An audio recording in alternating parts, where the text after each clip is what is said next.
Roberto, muito obrigada pela sua participação e por aceitar o nosso convite. Seja bem-vindo ao podcast Regulação e Inovação no âmbito internacional e espero que esse nosso bate-papo seja produtivo não só para quem está assistindo, mas também para você. Muito obrigado, Natália, pelo convite. É um prazer estar aqui com você participando desse podcast. Pela relevância do tema desse mundo farma. E creio que vai ser um bate-papo bem legal, trazendo algumas informações importantes do cenário regulatório brasileiro, do mercado brasileiro, em termos de vigilância sanitária, inspeções e certificações de medicamentos. Muito obrigado.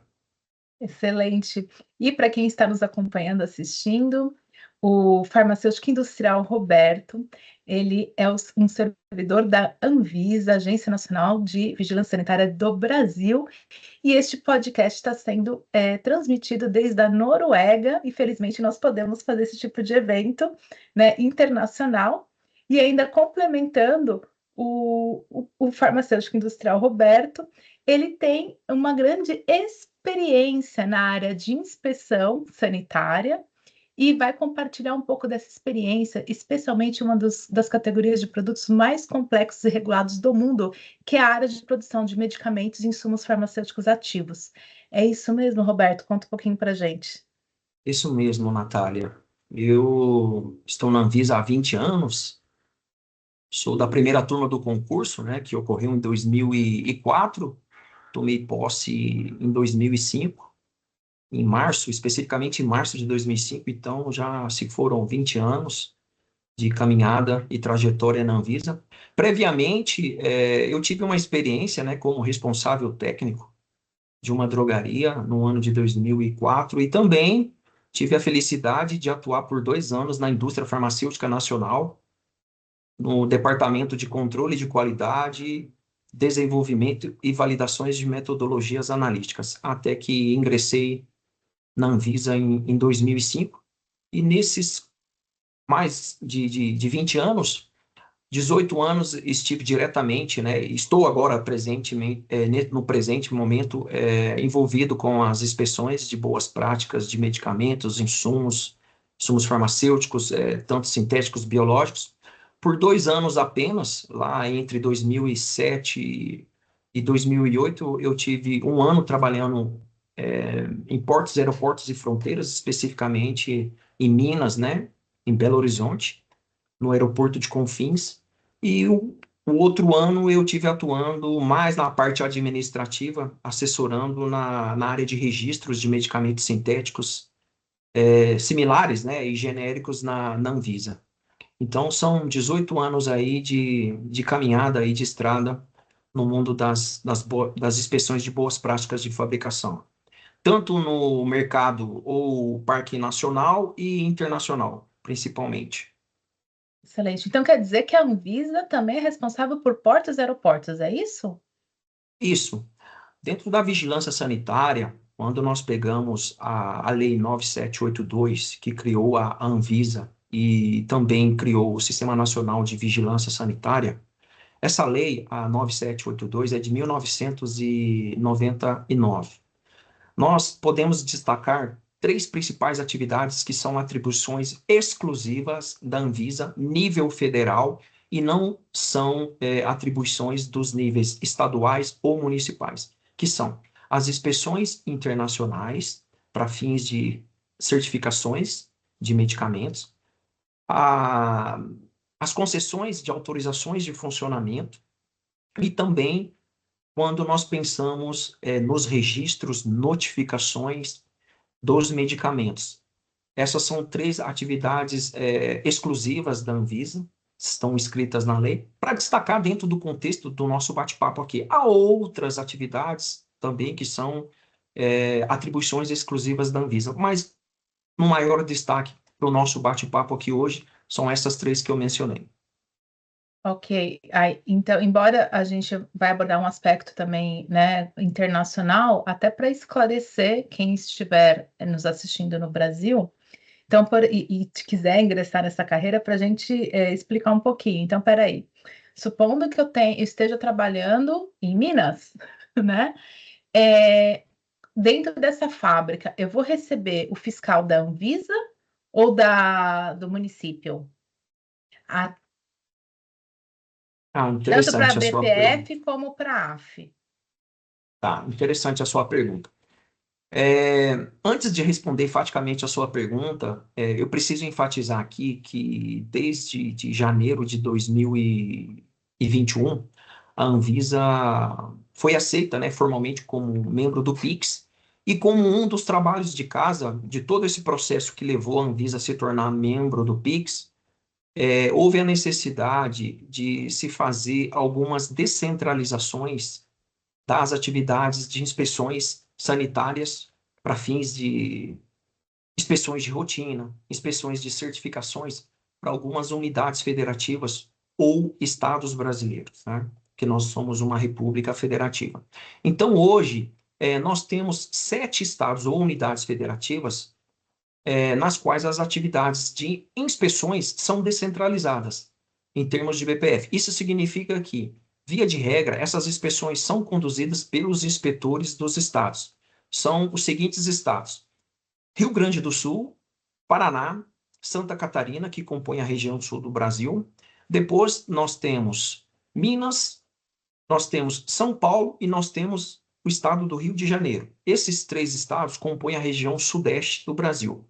E por último, nós temos o estado de Goiás, que circunda o DF, né, onde está localizado Brasília.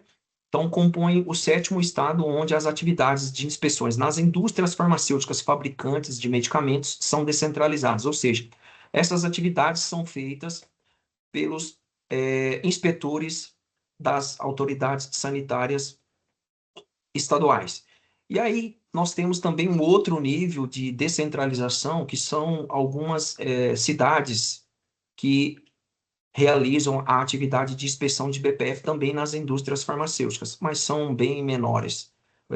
Na verdade, nós temos somente São Paulo hoje, né, que é Uhum. representado pela Covisa. Já em termos de autorização de funcionamento, antes de responder também a essa questão, é interessante eu fazer uma abordagem em relação a um cenário maior que nós temos no Brasil, porque no Brasil, além da autorização de funcionamento ou autorização especial para aquelas empresas que manejam tanto matérias-primas como produtos contendo substâncias sujeitas a controles especiais, né?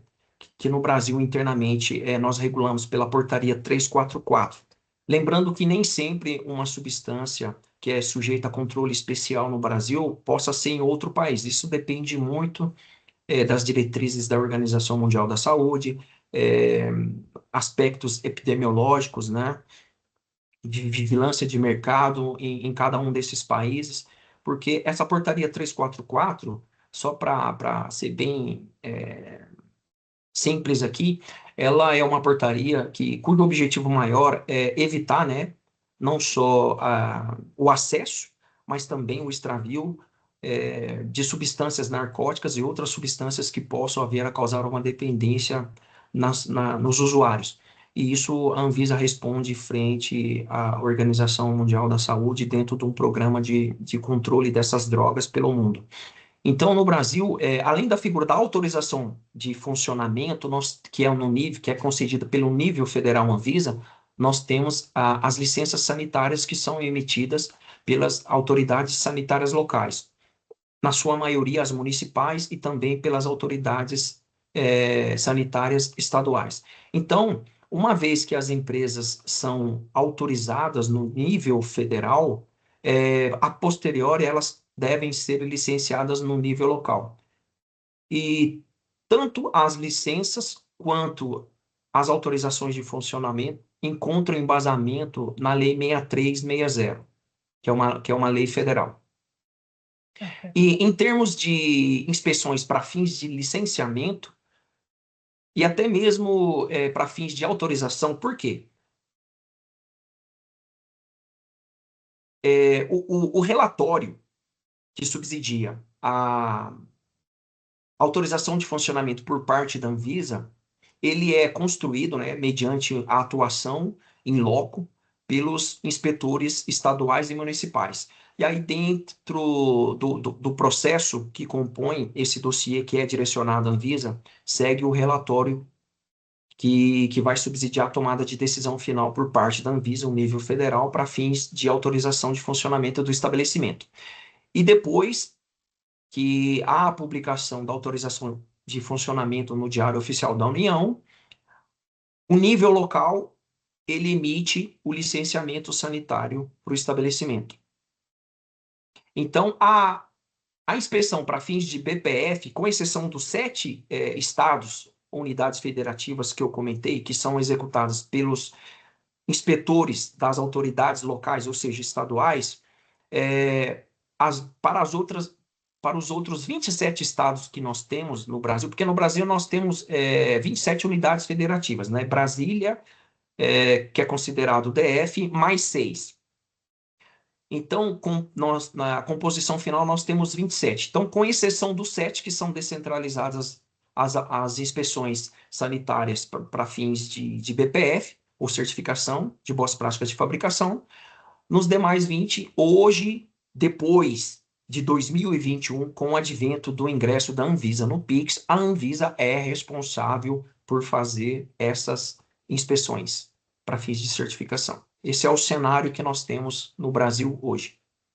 Então, ou seja, a demanda, pensando agora só no contexto de servidores de Anvisa, dentro de GMP, né, das inspeções. Então, vocês são responsáveis, então, além de dar todo o suporte para os 27, para os 7 estados e também ser responsável pela inspeção dos 20 portos e aeroportos e as plantas internacionais dos diferentes países. Então, Justamente. a responsabilidade é grande. É grande.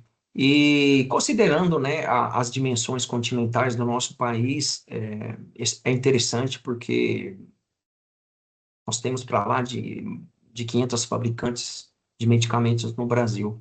E desde o início, lá em 2005, quando eu ingressei na Anvisa, não só eu, mas os colegas também, né? A nossa exposição é muito grande. Cabe enfatizar que, ainda que nós tenhamos 7 unidades federativas para as quais as atividades de inspeção para fins de certificação sejam descentralizadas, a Anvisa participa, não vou dizer na sua maioria, mas a Anvisa participa, sim, ativamente, compondo as equipes inspetoras, seja dando um apoio, né, para ter mais recursos humanos especializados ali, a depender da complexidade dos produtos, das plantas. Então, a Anvisa acompanha também de perto, aí é um trabalho conjunto, né?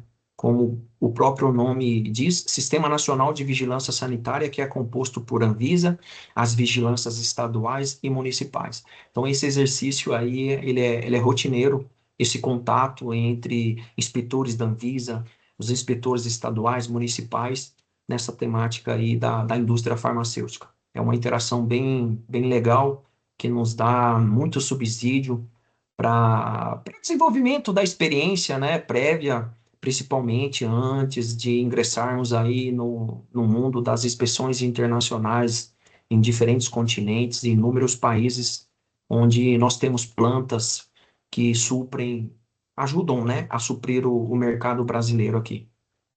Até acompanhando esse raciocínio, né, existe uma troca de experiência em treinamento mútuo, né, entre vocês, do municipal, estadual e federal. A minha experiência mais forte é Rio de Janeiro, São Paulo, né, Covisa, e um pouco também do Sul, mas eu não sei tanto, eu não tenho tanta experiência nos outros estados, mas o que eu via de colegas, né, de Covisa, por exemplo, vocês mantêm uma boa relação, uma boa comunicação técnica e treinamentos constantes, né? Isso, perfeitamente. Na verdade, inclusive, de longa data, temos um programa, né, que nós conhecemos aqui como PROGRE, né? PROG, mas é um programa nacional de desenvolvimento, né, treinamento, capacitação de todos os inspetores do Sistema Nacional de Vigilância Sanitária.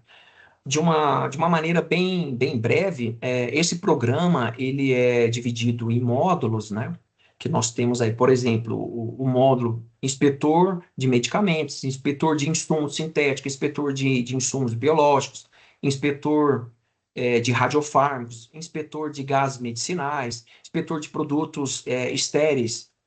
Para Então, cada subcategoria vai tendo isso. ou uma forma farmacêutica, vai tendo um treinamento específico. Justamente. E essa interação, ela é bem produtiva, né? E, inclusive, como eu já mencionei, que a Anvisa participa, na verdade, de inspeções nas 27 unidades federativas, ainda que em 7 a atribuição primeira seja dos estados, né? Das vigilâncias estaduais. E, então, esse programa, ele é bem ativo e atualizado a contento de acordo com as mudanças do cenário regulatório mundial, também busca atender aquelas alterações advindas dos grupos, né, dos comitês internacionais que a Anvisa participa. Podemos citar o PIX, o ICH, porque uma vez que as normas são harmonizadas, né, discutidas junto ao setor regulado e implementadas, ou seja, são acolhidas pelo nosso arcabouço regulatório sanitário, e antes mesmo disso acontecer, em paralelo, já se desenvolvem treinamentos, são ministrados treinamentos para os inspetores, para que tenhamos um nivelamento, um entendimento, em relação às expectativas regulatórias desses instrumentos normativos incorporados no nosso arcabouço sanitário brasileiro. E dentro desse PROG nós temos aí, né, também diferentes escalas para os inspetores, partindo do princípio, por exemplo, ele começou como inspetor em treinamento de medicamentos. Superada essa etapa com um número X de inspeções, ele pode se especializar, por exemplo, em inspeções de estéreis, ele pode se especializar em inspeções de gases medicinais, inspeções de radiofármacos, ele pode se especializar em inspeções de insumos farmacêuticos, ou seja, biológicos ou não biológicos. Então, tem essa abertura, né, por parte do programa, de maneira a capacitar não só inspetores no nível central, que é a Anvisa, mas também o mesmo procedimento é seguido. Ele é unificado, na verdade, né? Ele também ele se aplica aos inspetores dos níveis locais, ou seja, estaduais e municipais. Lógico que atendendo às características e demandas daquele estado, daquele município, né? Sim. E, claro, sempre a gente adaptar, né, para a realidade daquele local, por exemplo, né? E Isso. aí, assim, já que você comentou do Pix, né? Então, por exemplo, eu mesma já tive experiências positivas nessa questão de harmonização, utilizando o próprio inspeção da Anvisa eu vou compartilhar um caso que aconteceu Sim. comigo. E isso foi em meados de 2010, 2011, ou seja, não é algo recente. Então, essa questão de parcerias, de respeito mútuo entre as agências já existe há muito tempo. Aconteceu que eu era responsável por uma fábrica situada no Rio Grande do Sul, com a sede em São Paulo, e a gente estava esperando a inspeção da Anvisa. E naquele momento, desculpa, esperando a inspeção do FDA. Sim. E nós tínhamos acabado de receber a inspeção da Anvisa e recebemos um certificado positivo na época. E eu precisava renovar registros em alguns países da América Latina. E eles queriam e na Europa também eles queriam o certificado do FDA. Então, Uhum. nessa ocasião, eu usei todo o conceito de harmonização regulatória. Nesse caso, não seria não um reconhecimento mútuo, mas assim, olha, eu não posso perder o prazo de renovação. Eu ainda não recebi o FDA, mas eu acabei de receber o da Anvisa. Está aqui o comprovante que eu estou aguardando a inspeção, né, do FDA. Está aqui o comprovante da Anvisa. Veio positivo. E assim que eu receber o do FDA, eu anexo, né, no meu processo. E, por favor, agência internacional, falando com esses diferentes países, vocês poderiam aceitar na renovação, e eu me comprometo, né, a anexar isso quando eu receber. E todas as agências, tanto na Europa quanto na América Latina, aceitaram a inspeção da Anvisa.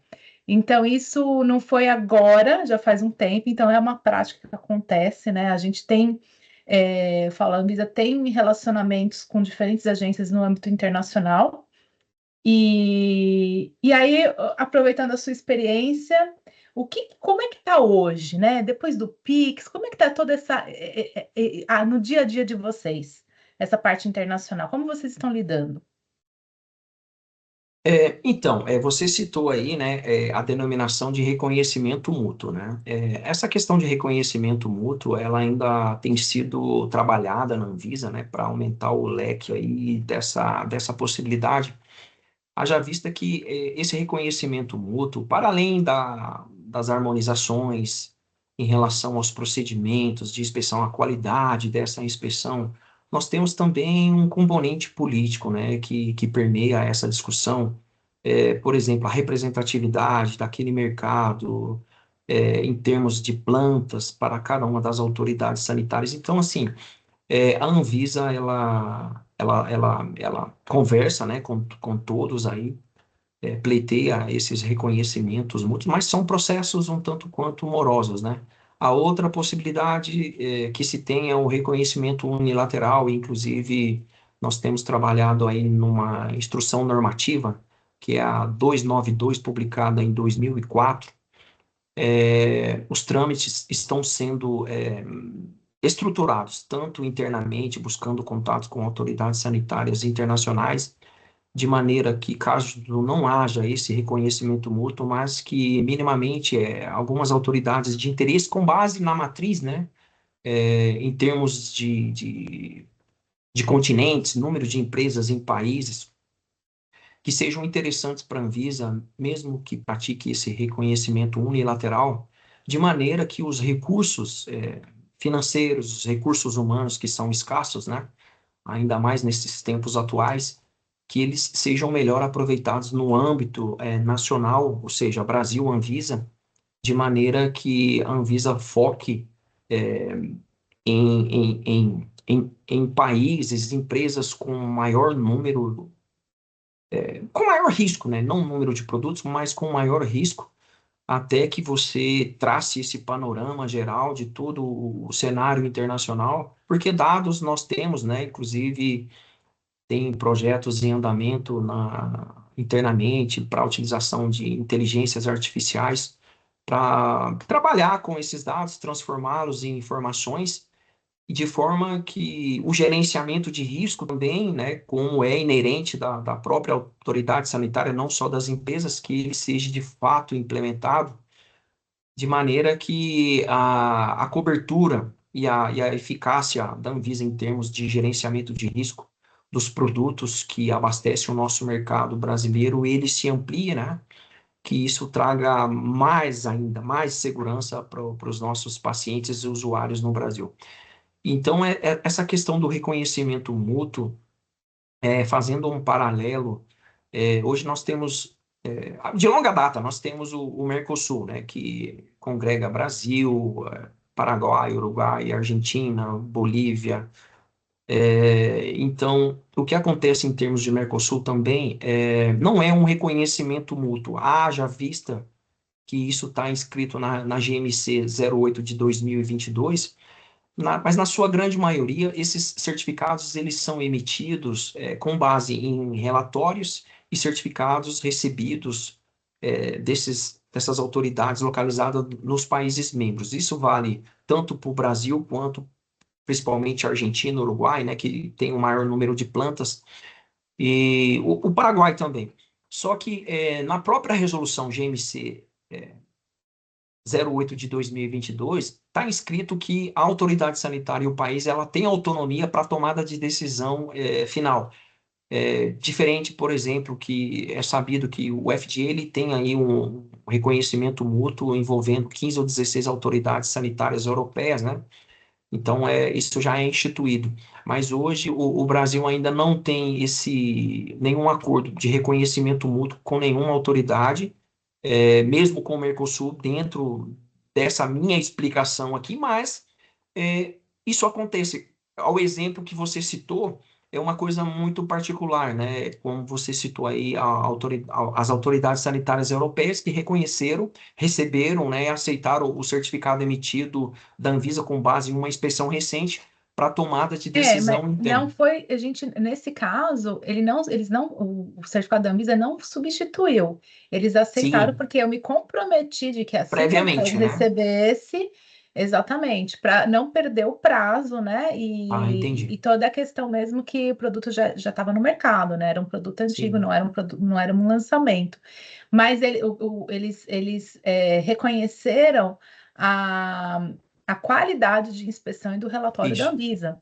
Né? Então, isso é importante que a gente deixe claro, porque a gente tem várias maneiras dentro de harmonização, a gente tem o reconhecimento mútuo, que Muito. é assim, olha, eu vou trocar o que você o que você aconteceu no seu país, eu aceito e não vou nem Isso, questionar. Tem isso, também a equivalência, né? Que a maioria das vezes é isso que acontece, é uma equivalência. Olha, minha regra é um pouquinho diferente da sua, mas isso, apesar disso, eu vou aceitar porque eu reconheço a sua experiência, né? E isso. etc. Então, nesse caso, não houve essa substituição, como, né, e você tem razão. E é que e as indústrias elas têm que entender que mesmo que tenha que trocar, troque relatório, não está isento de que a gente peticione os processos. Né? Isso, Então, eu tenho que peticionar sim o GMP. Se internamente a Anvisa acabou de ver que, sei lá, a fábrica na Alemanha acabou de receber uma inspeção da FDA, e se ela decidir por algum motivo que não vai naquele momento presencialmente, vai fazer online, é uma decisão interna, mas a empresa não está Inter, isenta de submeter e de peticionar essa inspeção. Porque muitas vezes há a confusão de que não precisa nem peticionar. Não, não é assim. A gente tem que cumprir com o isso, rito regulatório. justamente. Inclusive, bem lembrado por você. Dentro desse contexto da IN que eu citei, né, a Instrução Normativa 292 de 2004, foram desenvolvidos checklists ainda passíveis de melhora, né? Ainda teremos aí uma nova rodada de discussão com o setor regulado. Na verdade, nós executamos um projeto piloto, né, para dar uma refinada ali nos procedimentos, mas um ponto que merece atenção, inclusive, é esse contato mais próximo com as autoridades sanitárias, de maneira que, ainda que seja um reconhecimento unilateral, que seja praticado por parte da Anvisa ou qualquer autoridade sanitária, temos, né, os ritos administrativos nacionais que devem ser seguidos, muitos deles legais. Então, no Brasil, ainda hoje não há essa isenção, como você bem disse, né? É necessário sim o protocolo do processo de certificação, e aí se vai fazer a inspeção ou se não vai, se vai haver uma emissão de certificado inicial com base em avaliação documental, mesmo que para essa análise inicial nós utilizemos dos nossos bancos de dados, né? Porque um dia provavelmente essa empresa já foi inspecionada pela Anvisa, então nós temos uma matriz de risco da qual nós utilizamos para essa tomada de decisão se vai certificar apenas com a avaliação documental ou se uma inspeção in loco é necessária. Então, de fato, a autoridade sanitária tem resguardado essa autonomia, esse direito da tomada de decisão final. Isso é bem importante que fique claro para os atores interessados aí no mercado brasileiro. E você, como profissional, né, do setor regulador, você entende que isso é bom para que a autoridade sanitária seja independente, continue sendo independente, apesar dos acordos internacionais? Qual que é a sua visão agora, como profissional mesmo? Sim, eu vou, é como eu uso dizer, né? Vou tirar o crachá, né? Vou falar como profissional, mas tirei o crachá aqui da instituição. Assim, eu acho interessante, é um caminho sem volta a essas harmonizações, principalmente pela escassez de recursos. Se pensarmos aí, ainda bem que é assim, né? A enormidade desse mercado farmacêutico mundial, em termos de empresas, estabelecimentos pelo mundo, no próprio Brasil. E nós sabemos que essa dificuldade de recursos não é uma particularidade somente do Brasil. E essas iniciativas, elas não são de agora. Um exemplo, o PIC, que foi fundado lá em 1970, que originou o PIX lá em 1995, originalmente o PIC ele foi fundado por 10 países integrantes da Associação de Comércio Europeu, né? E depois se estendeu, se transformou em PIX de maneira a dar oportunidade para países que não estivessem e não estão localizados no continente europeu de participar dessa iniciativa, justamente para otimizar, né, a utilização desses recursos, sejam eles brasileiros, de outras autoridades, de outros países, e ter uma cobertura mais eficiente em termos de gerenciamento de risco. Porque é impossível qualquer autoridade do mundo, inclusive maiores que nós conhecemos aí, estarem onipresentes no mundo todo, em todas as plantas, a cada ano, que seja a cada 2 anos.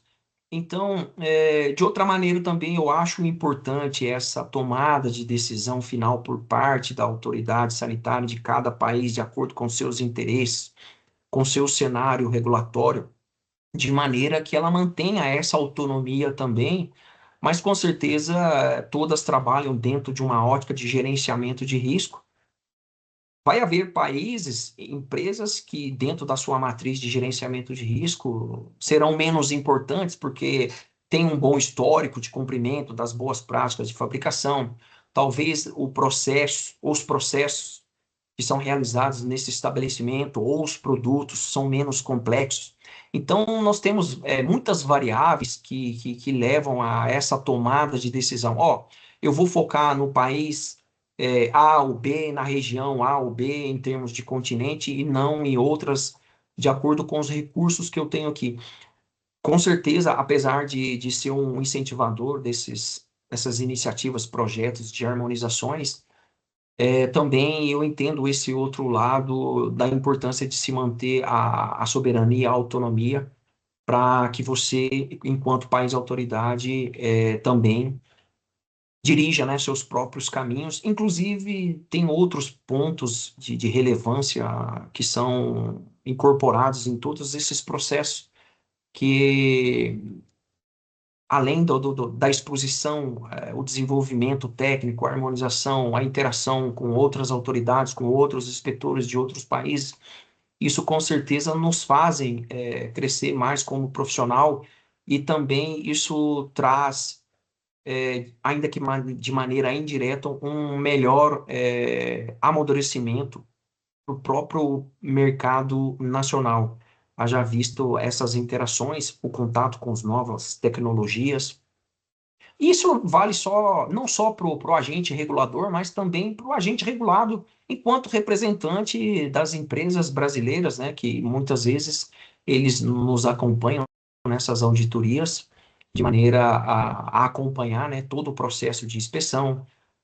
Em muitas ocasiões é a oportunidade que se tem de refinar, de alinhar algumas expectativas, esclarecimentos em relação a algum detalhe do processo, não só de inspeção, mas também de certificação e até mesmo regulatório em termos de registros, pós-registros no Brasil. Um tema que é um tanto controverso, né, e às vezes gera algum desencontro, é a nossa Zona 4, né, que para muitos países está fora da realidade e muitas empresas interpretam que não é necessário fazer, porque eles já têm os estudos nas outras condições, mas nós conhecemos, né, a diversidade climática devido à extensão continental que nós temos no nosso país, e esse é um requerimento não exclusivo de Brasil, mas específico, né, das nossas normas de registros de BPF, que nós focamos aí durante as auditorias internacionais. Esse daí é um tema que não pode faltar em agenda nenhuma internacional. Então, esse é um ponto bem sensível, né, tendo em vista as nossas particularidades climáticas no nosso país. E além dessa parte dos estudos de estabilidade, porque todas as agências vão exigir os estudos de estabilidade, né, que fique claro, né, que os países são isentos, mas aqui a zona 2, que fica mais no hemisfério norte, os países acabam interagindo comercialmente, né? Tem um fomento de comércio dentro do contexto do hemisfério norte. Eles acham que não precisa fazer, mas na verdade eles fazem, só que as agências aceitam a mesma zona climática.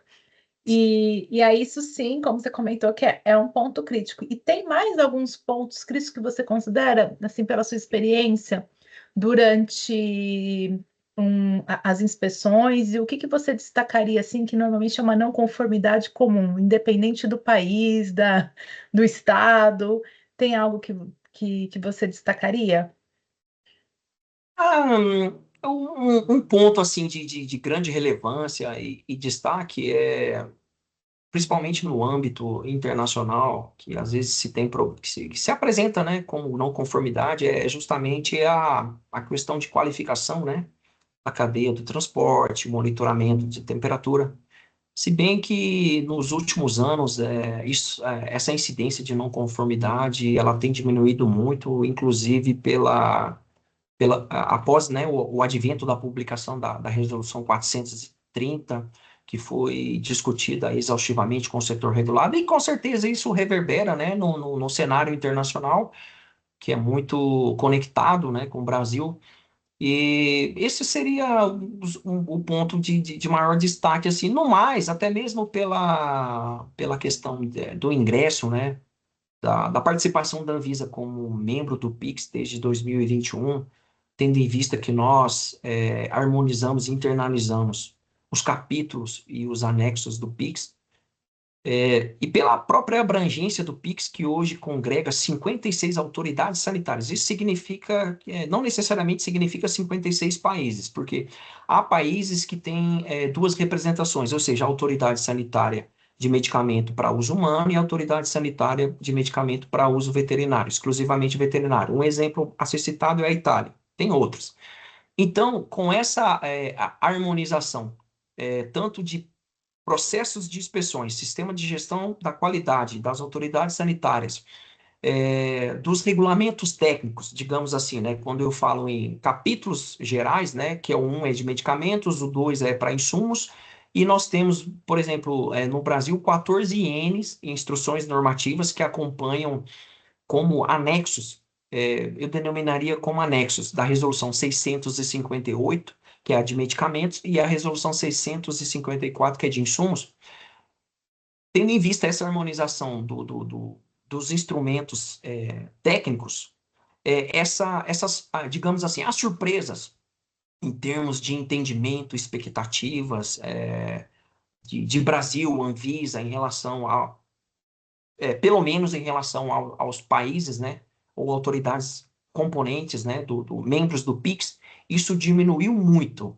Isso diminuiu muito, o entendimento ele já está um tanto quanto harmonizado, até mesmo porque os auditores, né, os inspetores que são das autoridades sanitárias, membros do PIX, eles são expostos a materiais, treinamentos promovidos pelo PIX.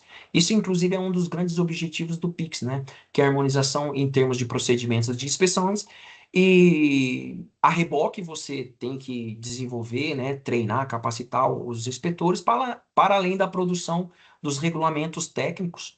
Então, essa exposição ela é bem enfatizada, inclusive anualmente existem reuniões, né, fechadas para somente os inspetores. Cada ano acontece no país uma temática diferente para buscar essa harmonização aí, não só de entendimento, mas também de conduções das inspeções.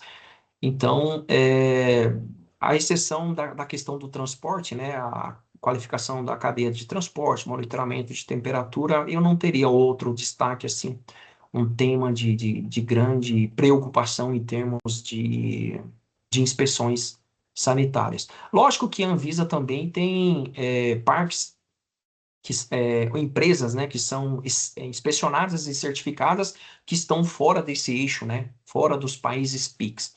Aí também não tem como particularizar um perfil de não conformidades. É lógico que ao longo do tempo, se nós acumulamos experiências de inspeções, você vai traçando o perfil, né, de um estabelecimento, de um país, mas em particular, assim, até mesmo pela ausência de dados em mãos agora, né, e pela confidencialidade, não tem como eu te trazer maiores detalhes. Claro. E aí as não conformidades, elas são diversas, né? Pode permear é, interpretação equivocada da norma brasileira, isso pode estar envolvido com a cultura organizacional, a falta de maturidade, ou relacionado a determinado nível de maturidade do sistema de gestão da qualidade farmacêutica. Às vezes, essa questão de desconhecer o cenário regulatório brasileiro, né, ainda que sejamos aí um mercado representativo com mais quase 220 milhões de potenciais consumidores, né,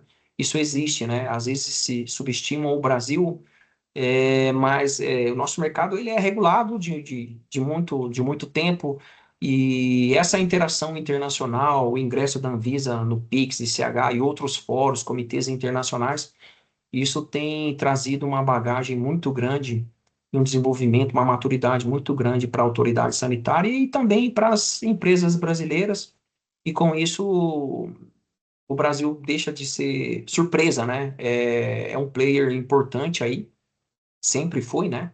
Pelo tamanho do mercado e mais ainda agora participando desses fóruns, com representantes, participando ativamente desses comitês, das discussões, acompanhando o que tem sido utilizado de inovação pelas outras autoridades, aportando também as experiências que nós temos internas que ajudam de alguma maneira, contribuem também com todo esse processo de trabalho do PIX. E ainda no começo você citou, né, que você tem experiência também na parte de biológicos, e aí eu vou comentar aqui uma problema, o que muitas vezes eu enfrento para poder explicar para as pessoas daqui da Europa ou dos Estados Unidos, mas Estados Unidos ele tem, já tem só 100 anos de experiência, né? Já está mais maduro. Vamos ver se você vai conseguir me ajudar com a sua experiência. Sabe? A questão dos produtos combinados. Por quê? Aqui na Europa, a maioria dos países, eles não trabalham, a agência não é responsável por medical device e medicamento. Às vezes a gente tem um país que a agência é responsável somente por medicamentos. Mas quando, por exemplo, nós temos uma bombinha de asma já acoplado no cilindro, né, do medicamento. A gente tem aqui eles consideram como um produto combinado. Uhum. Uma seringa preenchida no caso de vacinas, por exemplo, que é um produto biológico. Aqui eles classificam como um produto combinado. E a gente, no Brasil, classifica como medicamento, que é o produto Isso. acabado de maior complexidade, né? A classificação regulatória final. Quando vocês vão fazer as inspeções internacionais, você tem alguma experiência, tem alguma tratativa interna na Anvisa nessa questão de produtos combinados? Porque para vocês eu considero que é mais simples porque vocês vivem essa realidade de diferentes categorias e a gente entende que, ok, é uma seringa preenchida, eu tenho uma seringa e tenho o medicamento. Qual é a classificação regulatória? Medicamento, é sempre pelo mais Medicamento. complexo. Como Isso. que é isso durante as inspeções? Porque aqui há uma dificuldade grande de interpretação e que tipo de certificação eles precisam ter. Ah, tá. Porque em alguns casos a gente tem que ter o certificado da marcação CE Uhum. e da área da ISO 13485 de medical device e de medicamentos. Aí quando você, por exemplo, pega um caso de uma inspeção de medicamento de seringa preenchida ou qualquer outro exemplo de medicamento que vem junto com o dispositivo, né? Para fazer a aplicação. Como vocês interpretam isso internamente durante a inspeção? Primariamente, né, como você diz, aqui no Brasil nós classificamos como medicamento. Então, nós nos munimos aí de informações desse produto, desse material de acondicionamento, estudamos a particularidade.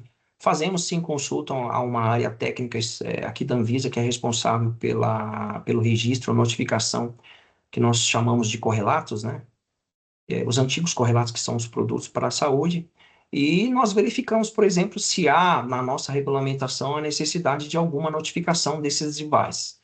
Do contrário, em não havendo essa necessidade, nós conduzimos essas inspeções para fins de certificação, tão somente focando nas normativas de medicamentos, e dentro desse escopo nós abordamos aí temas como as qualificações dos fornecedores desses materiais, né, desses devices, os testes ou ensaios de recebimento, as avaliações periódicas aí do desempenho desse material, não só no processo, mas também no mercado, né, ouvindo a voz do mercado, e as revisões periódicas, não só dos materiais, mas também dos fabricantes ou provedores desses materiais.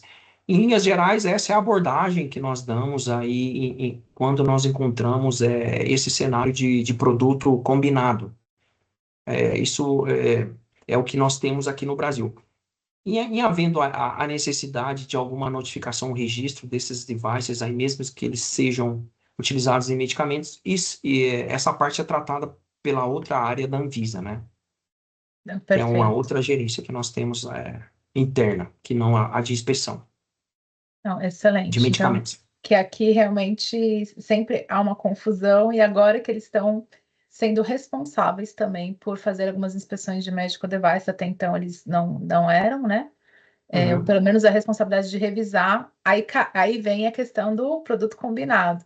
Então, o isso, produto combinado nada mais é do que os dois na mesma caixinha. isso, E aí, claro, o que vale é a maior complexidade. Isso não quer dizer que se a gente não vai garantir a qualidade, vai da seringa ou da agulha que for dentro dessa isso, caixinha, mas a gente não precisa, de modo geral, de ter um GMP de medical devices da Anvisa neste caso. isso, Vai ser tratado como medicamento, né? justamente. Perfeito. E aí, ainda dentro desse. Você destacaria alguma experiência diferente de algum país, alguma coisa nesse sentido, da sua experiência internacional? Quais são os países assim que mais que você lembra assim que te chamou a atenção? São só 20 anos de experiência? Ah, sim. Nesses 20 anos, aí, quase 18 anos, né? Mais de 18 anos de experiência, com exceção dos 2 anos que eu estive fora da área de inspeção, né? Eu tive a oportunidade aí de inspecionar em países da América, como Argentina, Colômbia, Cuba, México, Estados Unidos, Canadá, na Ásia, China, Índia, Japão, Coreia, Bangladesh, Turquia, Europa, Alemanha, se bem que a Turquia está na Europa e na Ásia, né? Na Europa, Alemanha, Espanha, Escócia, Irlanda, Finlândia, Suécia, a própria Noruega, Dinamarca, França, Letônia, Croácia, são os nomes que eu me lembro agora, tá? E Oceania, Austrália. É, assim, é bem interessante, né, essa exposição a novas culturas, mesmo que um tema único, né, indústria farmacêutica. É interessante essa exposição na medida que nós podemos, assim, avaliar, né, as diferentes culturas organizacionais, é, os diferentes níveis de maturidade dos sistemas de qualidade. Tem países que têm um pouco mais de dificuldade, como no Brasil nós também temos, né? Em determinadas frentes, recursos, é, enfim. Mas o que salta aos olhos, assim, é que essa dependência, né, que nós temos no Brasil em relação ao mercado internacional, quanto mais de valor agregado um produto, né? E aí nós temos várias fontes por esses países aí que ajudam a sustentar o mercado, suprem, né, o mercado nacional, que também temos vários produtos que são estratégicos aí para o Sistema Único de Saúde brasileiro. Então, esses vários países, continentes aí, eles contribuem para que a saúde da população brasileira seja resguardada pelo Estado, né, que é uma obrigação, né, constitucional do nosso Estado brasileiro.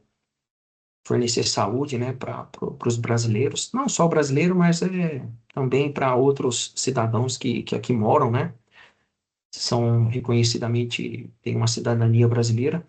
Então, em termos assim de curiosidades, eu não teria curiosidades assim que se despontem, né?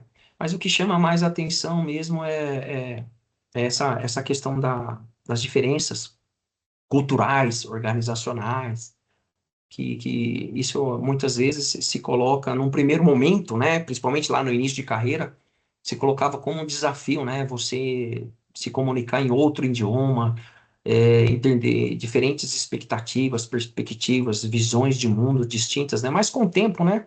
Com a exposição, com a repetição, com aprimoramento em termos de comunicação, não só a verbal, mas também a não verbal, você entender um pouco da cultura, isso te faz crescer, se desenvolver como pessoa, como profissional.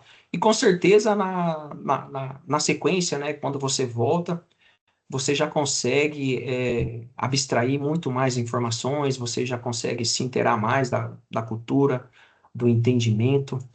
Mas o que eu sempre gosto de ressaltar, né? Essa cultura de BPF, ela tem os seus pontos positivos, os negativos, os problemas, né? Que são universais, né? Problemas nós temos no Brasil, em qualquer outro país, em qualquer empresa. O que difere mesmo é o nível de maturidade, né? Como endereçar esses problemas, como resolvê-los, como tratá-los, né? Então, isso aí é uma coisa que chama atenção também entre as diferentes culturas, né? Aí eu não vou particularizar entre ocidental, que difere muito. Mas essa é uma marca, assim, é uma marca bem característica que a gente consegue traçar em muitos países. E às vezes, assim, os problemas fluem, acontecem, né, que são naturais, em qualquer lugar, em qualquer instituição, organização. No passado, muito em função do desconhecimento do cenário regulatório brasileiro, mas como eu enfatizei minutos atrás, né, com essa exposição, essa abertura da Anvisa Brasil para o mundo farmacêutico aí, dos comitês, dos fóruns, o Brasil deixa de ser, né, uma caixa preta, uma caixa de surpresa para esses atores e isso facilita muito também o trabalho enquanto auditor, né?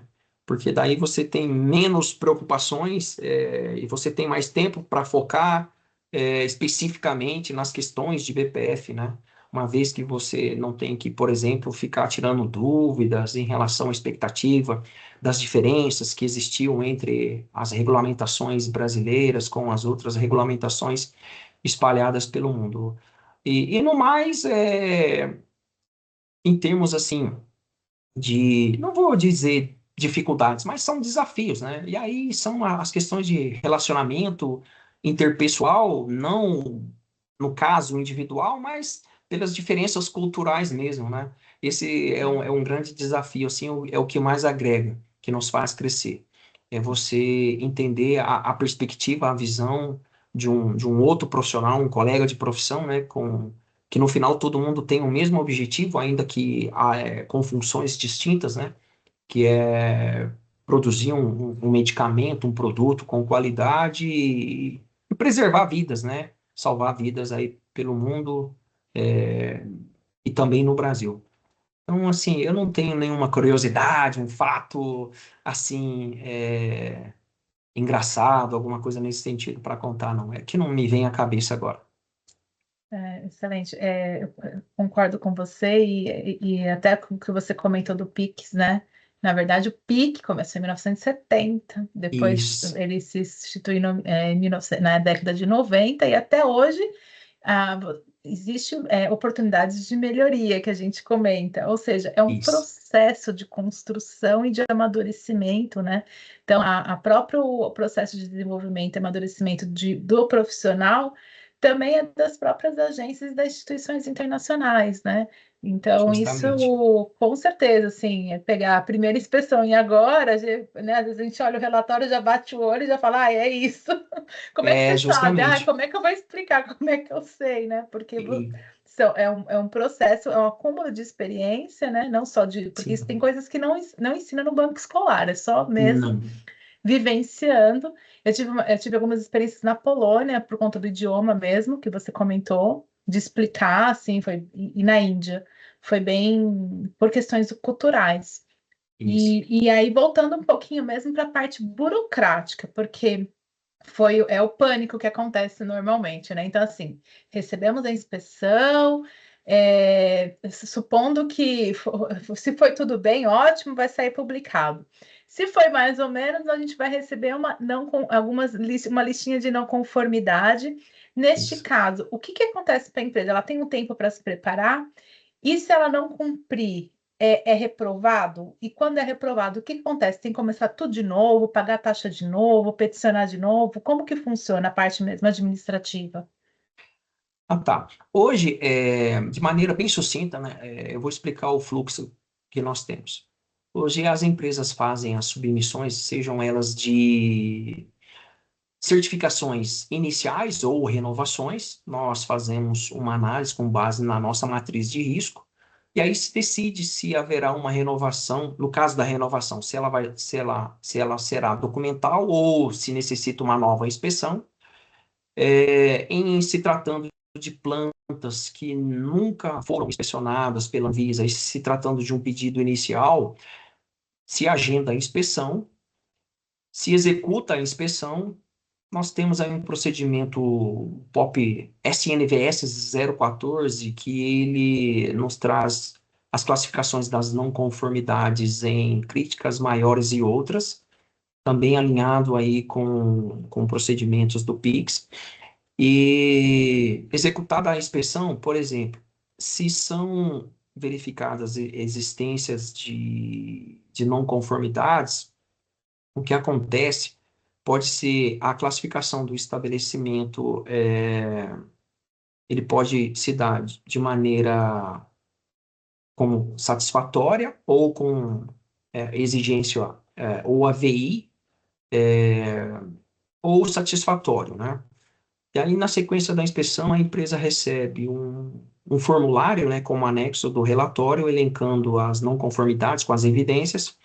E aí a empresa tem 10 dias para apresentar um plano de ação, sendo que esse plano de ação ele será avaliado pela equipe inspetora em termos de conteúdo e extensão, né, em termos de assertividade, ou seja, a comensuração do plano proposto em relação às não conformidades encontradas.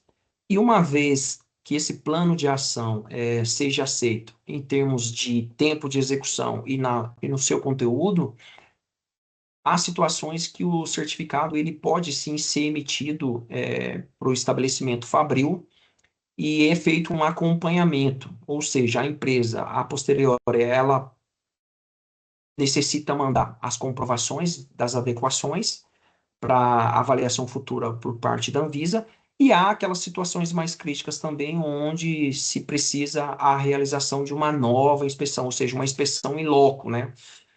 Exemplos, quando envolvem questões estruturais muito críticas, até mesmo a criticidade das não conformidades. Então, são essas duas principais variáveis que se tem aí para tomada de decisão. E então há a possibilidade de emissão de um plano, de um certificado de boas práticas, mesmo que mediante um plano de ação apresentado, que ele vai ser implementado ao longo do tempo. Lógico que quanto mais críticas forem essas não conformidades, menor é o tempo para a implementação. E lógico que ainda que com o aceite desse plano de ação, ainda existem, né, as ações administrativas que são adotadas, como possíveis recolhimentos desses produtos aqui no mercado brasileiro, suspensões de importação, similarmente ao que os Estados Unidos pratica, né, naquela classificação, ação é, determinada pela autoridade sanitária, ou FDA, tem a ação voluntária que a própria empresa define, ó, eu vou paralisar minha linha, eu vou parar a produção desse produto, não vou exportar mais. E então tem esses dois extremos aí, né? Em resumo, se a empresa não assume proativamente em parar, em suspender a importação, etc. e tal, a autoridade sanitária, a Anvisa, ela tem essa prerrogativa por lei para tanto. Lógico que, assim, vamos supor, se foram alcançadas não conformidades críticas, se porventura esses produtos já foram lotes exportados para o Brasil, etc. e tal, mesmo que a empresa adote proativamente essa postura de não mais fabricar, não mais exportar para o mercado brasileiro, logicamente, nós, como auditores e representantes da autoridade sanitária, nós temos que fazer uma avaliação de risco de maneira a verificar se lotes pregressos foram fabricados sob tais condições e se estão no mercado brasileiro, porque mesmo a empresa sendo proativa em paralisar a linha e não exportar mais para o Brasil, nós temos que fazer essa avaliação, porque se tem a possibilidade de exposição da sociedade brasileira em relação a esses lotes com a qualidade aquém do requerido, então a Anvisa proativamente ela atua e determina o recolhimento desses produtos no mercado, né, no mercado brasileiro. Então, basicamente são esses os cenários que nós temos quando nós falamos em e o pós-inspeção. O que que acontece? O que que possivelmente pode acontecer? São essas as ações: recolhimento, suspensão de importação. Essa questão de paralisação de linha, se a gente avaliar do ponto de vista jurídico, isso não cabe muito, né, quando nós estamos representando a Anvisa lá fora, porque a nossa lei, nesse aspecto, ela não tem um alcance, uma jurisdição internacional. Então, a ação mais efetiva que nós temos é o recolhimento do produto no mercado brasileiro e a suspensão de importação, porque nós não temos autonomia de parar uma planta, um estabelecimento fabril em qualquer que seja o país. Então, quando eu falo em paralisar a linha, é o compromisso da empresa em não mais fabricar aquele medicamento e exportá-lo para o Brasil naquelas condições. E vale ressaltar também que existe um mecanismo de comunicação entre as autoridades sanitárias, né, que compõem o PIX, mas pelo que eu estudei, isso não foi uma iniciativa inicial do PIX e também foi uma iniciativa da Organização Mundial do Comércio, que são os alertas rápidos, né?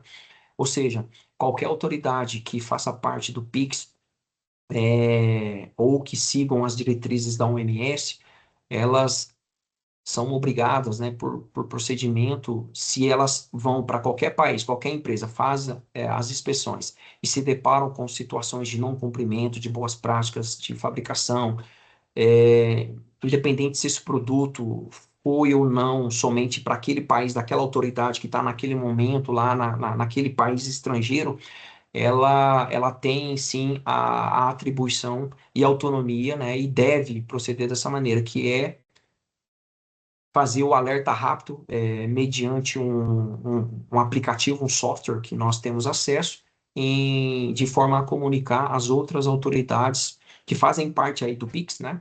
Ou que seguem as regulamentações, os guias da OMS, de maneira que o sistema, não só o sistema nacional, mas também, digamos assim, a vigilância sanitária, as vigilâncias sanitárias internacionais, elas façam valer, né? Porque a gente fala tanto de reconhecimento, troca de informações,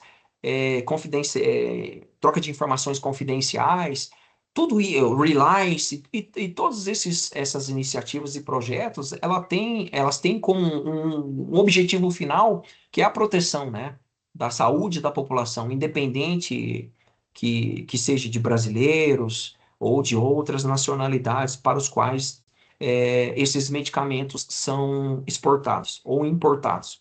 Então, nós temos essa lógica aí por trás dessa interação, para além da interação dos inspetores, né, da participações em comitês, efetivamente, quando algo não está conforme o esperado, né, em termos de qualidade, guias regulatórios no ambiente de inspeção sanitária, nós temos esse outro mecanismo que é o alerta rápido, que é É, e, acionado.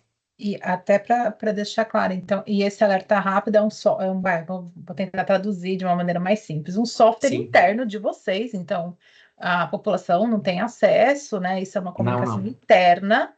E por que que aí foi muito bom você ter dado esse exemplo, porque as empresas às vezes não acreditam, né? Que a gente fala, olha, não adianta você querer esconder isso de uma determinada inspeção, vai de um determinado país, porque no final vai ficar todo mundo sabendo, né?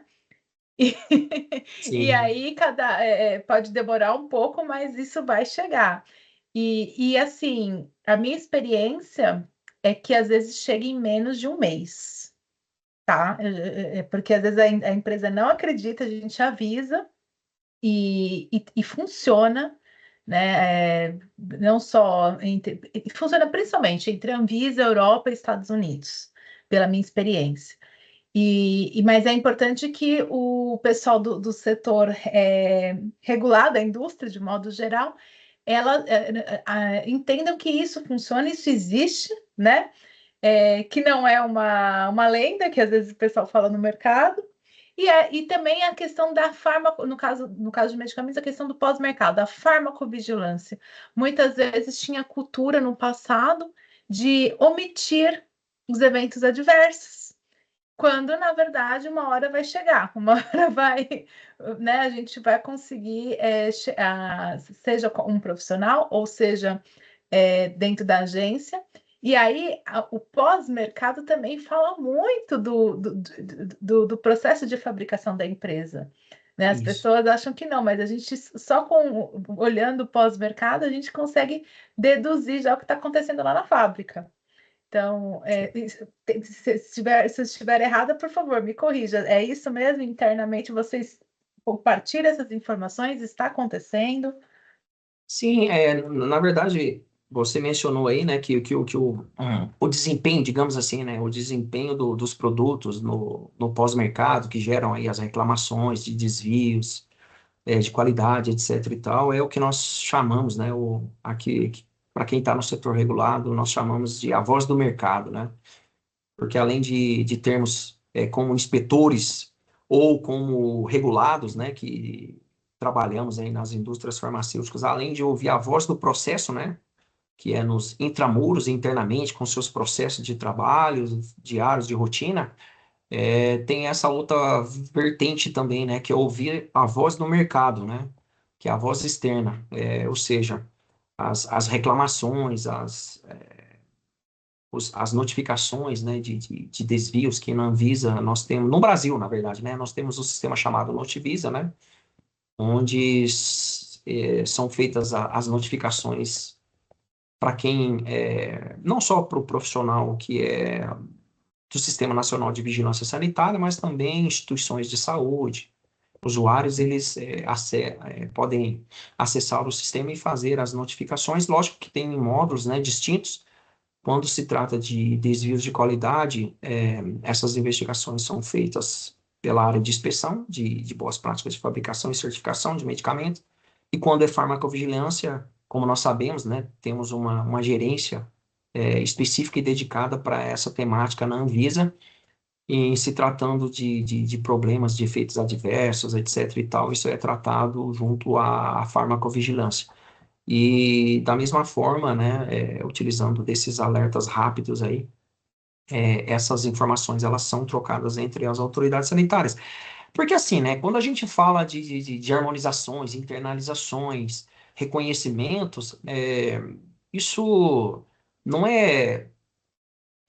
nós temos vários atores interessados, né? A própria indústria farmacêutica, principalmente as autoridades sanitárias, e nesse contexto não é diferente, né? Porque se tem um lado positivo que atende às expectativas de ambas as partes, também essas partes que não saem conforme, né? Elas também se utilizam desses mesmos mecanismos de maneira que essas informações elas sejam trocadas, ainda que confidencialmente, né? Para que não só o Sistema Nacional de Vigilância Sanitária brasileiro, mas de qualquer outro país também, que siga essa mesma linha de raciocínio e estratégia de monitoramento de mercado, para que ele funcione a contento também, né? Porque isso a gente volta naquele ponto inicial da nossa fala. Em termos de recursos, né? Os recursos são finitos, né? Isso é para a empresa, para a autoridade sanitária, não só recursos financeiros, mas os recursos humanos, o tempo também, que é um outro tipo de recurso. E nesse mundo globalizado, né, com esse desenho atual que nós temos da cadeia fabril ou de suprimento do mundo farma, se as autoridades sanitárias não trabalharem dessa forma, mesmo em se tratando do seu ambiente, do seu mercado nacional, fica muito difícil ela ter um monitoramento assertivo e eficaz, né, em termos de proteção da saúde da população. E é uma coisa interessante, né, porque muitas vezes nós profissionais da saúde, quando a gente vai falar de medicamento, a gente fala de gerenciamento de risco, muitas vezes a gente esquece de fazer o link, né? Porque a vigilância sanitária, ela não tem um fim nela própria, né? Eu, pelo menos, vejo assim. Porque a vigilância sanitária, por exemplo, no Brasil, a Anvisa, ela regula cerca de, de, de 30% a 40% de atividades que compõem o PIB brasileiro. E pegando situações mais simples de se entender, né? Um medicamento ou lotes de medicamentos que vão para o mercado com a qualidade aquém do esperado, né?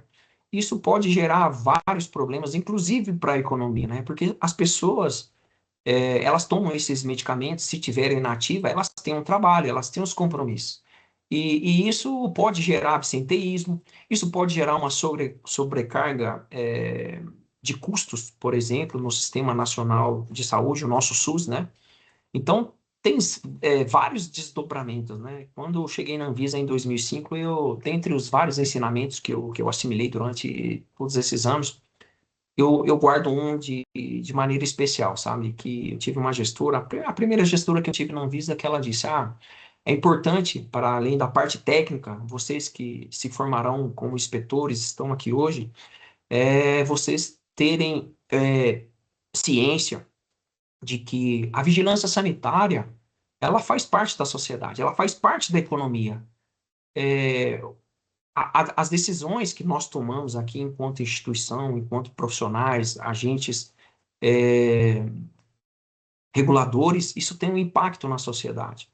Então, para você, primeiro, né, para você ser um bom inspetor, primeiramente, você tem que ter essa ciência e não só se contentar em explorar as partes técnicas, porque a parte técnica, daqui a alguns anos, todos farão.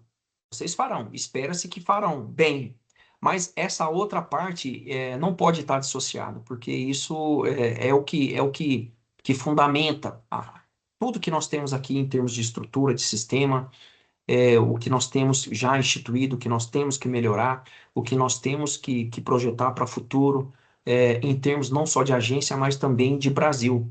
Então, assim, esse é um ensinamento que eu sempre trouxe comigo, inclusive nos momentos de maior dificuldade, é, nessa disciplina, né, de sempre estudar, melhorar, estar antenado nas novas tecnologias, os movimentos que nós temos pelo mundo, não só dos comitês, dos fóruns de discussões, mas dos problemas emergentes que nós temos em termos de saúde pública, né? Hoje, por exemplo, nesse mercado globalizado, onde uma empresa, digamos assim, né, não a empresa farmacêutica em si, mas outras empresas que fazem parte dessa cadeia farma, muitas vezes estão presentes, né, na internet. Aí nós temos os desdobramentos daquelas atividades que não são feitas de maneira regular, né, que é o grande problema para a autoridade sanitária, comercialização de medicamentos, muitas vezes sem uma procedência conhecida e, quiçá, a qualidade, ninguém sabe afirmar se atende aos critérios de qualidade ou não. Então, são esses os desafios assim que nós enfrentamos no dia a dia, e o segredo é nunca parar, né? É sempre estudar, sempre praticar a escuta ativa, aprender, recorrer a diferentes fontes, entender as nuances de cada decisão que é tomada, os impactos, sejam eles positivos ou negativos, em se protelar alguma decisão. Então, esse é um exercício diário que nós temos que fazer enquanto reguladores. E aí eu vou entrar num outro assunto né, já que você comentou toda essa questão, né? Como vocês estão, porque é exatamente isso, né? A vigilância sanitária é muito além do que não que seja diminuindo a inspeção, mas do que só aquela questão técnica checklist, né? Não, ela é muito mais porque ela colabora em fomentar a economia, né? E esse processo de importação e exportação, a gente colabora aí com a balança comercial, né? De qualquer país, isso acontece, não é só no Brasil. E como vocês estão aí diante da questão de economia versus a insegurança, às vezes, de dar uma aprovação, como vocês recepcionam produtos inovadores? Então, no caso, medicamentos inovadores, como seria a tratativa?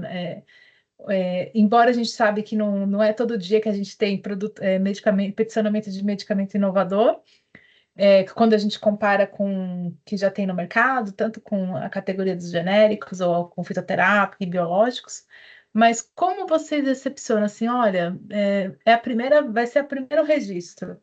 É, Como é tratado isso internamente? Vocês têm alguma comissão ou algum incentivo interno? Então, é uma coisa, primeiramente eu tenho que enfatizar um ponto importante, né? Apesar de termos essa ciência, né, de que a vigilância sanitária não é um fim nela própria, que está inserida num contexto nacional, de país, de sociedade, etc. e tal, o que eu tenho que enfatizar aqui que a vigilância sanitária, pelo menos a que nós praticamos no Brasil, ela não tem um viés de criar uma barreira, digamos, de mercado, né? Isso porque nós temos que ser isonômicos, né? Se estamos auditando uma empresa nacional, uma empresa internacional, e lógico que nós sabemos, né, que os diferentes poderios econômicos em termos de recursos entre países, entre as empresas, isso tem um peso na tomada de decisão. Quero privilegiar o país, o mercado brasileiro, ou outro mercado, etc. e tal. Isso faz parte do dia a dia, né? Isso perpassa o mundo das boas práticas de fabricação. Em relação, né, a esses novos produtos, né, os produtos inovadores aí, os ATMPs, os biológicos, etc. e tal, esses são produtos assim que são estratégicos, né, para o nosso país, para o nosso sistema único de saúde. Inclusive, se levarmos em conta a característica, né, do nosso parque fabril, na sua maioria, né? Nós temos várias ilhas de excelência aqui, de fabricantes de insumos, inovadores. Nós temos empresas fabricantes de biológico, mas infelizmente isso não é um predomínio no nosso país. Então nós temos ainda enquanto país essa dependência, né, do mundo em relação a esses produtos de maior valor agregado.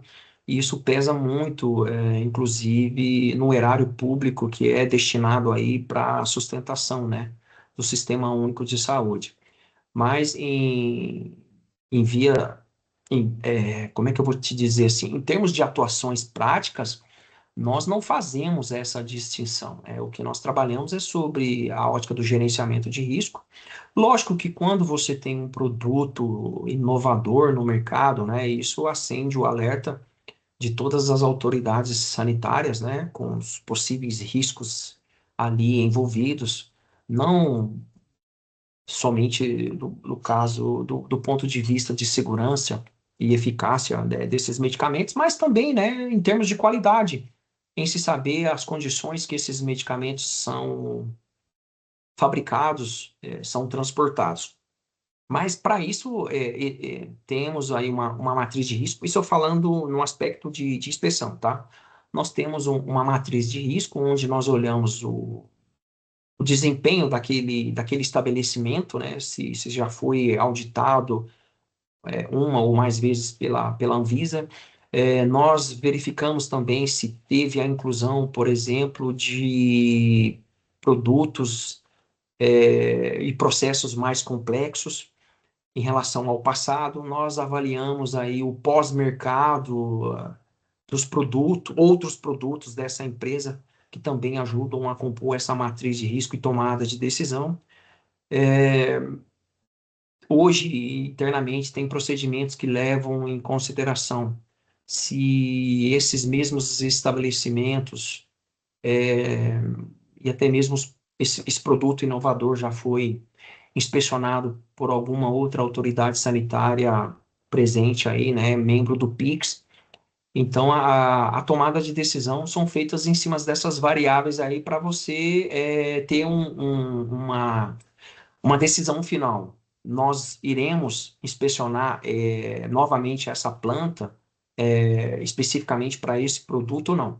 Lembrando que no Brasil nós temos uma particularidade, né, que nós inspecionamos linhas produtivas, formas farmacêuticas, e não necessariamente nós certificamos produto, né, como faz o FDA, porque o FDA ele não emite o certificado de boas práticas de fabricação de linha, né? Ele emite o certificado por produto, né? Então a lógica ela muda um pouco. E tem entre os documentos que compõem os processos de certificações, sejam eles iniciais ou de renovação, nós temos o RPP, né? O RQP, que são documentos, produtos específicos, que nós avaliamos aqui internamente. Essa é a sistemática que nós adotamos em termos de estratégias de gerenciamento de risco para tomadas de decisões a fins de inspeções. Agora, essa discussão em relação a uma tecnologia, a um produto novo, essa discussão ela perpassa a Anvisa, né? Principalmente se forem produtos aí estratégicos para os programas estratégicos do Ministério da Saúde, né?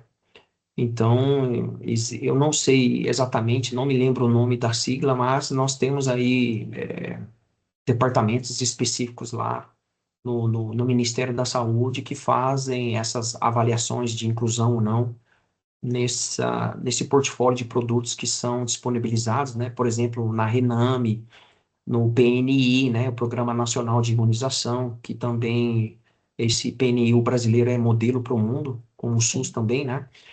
Então são essas frentes de trabalho que se tem, e lógico, né, quando é um produto inovador, um produto de doença rara, etc e tal, que merece um destaque, tem uma urgência maior, nós temos resoluções aí que dão subsídio, né, para o corpo técnico priorizar, não só em termos de ações de análises de registro, mas também em termos de inspeção. Por quê? Essa submissão de priorização é feita pela empresa junto à gerência geral de registros, né, de medicamentos na Anvisa, e por comunicação interna, essa demanda chega à área de inspeção, e aí a área de inspeção é demandada em se trabalhar ou retrabalhar o cronograma de inspeção de maneira a incluir essa demanda na, no cronograma de inspeção, de maneira que essa demanda seja atendida. Mas, de maneira geral, é esse desenho que nós temos aqui em termos de priorização, e estratégias de inspeções.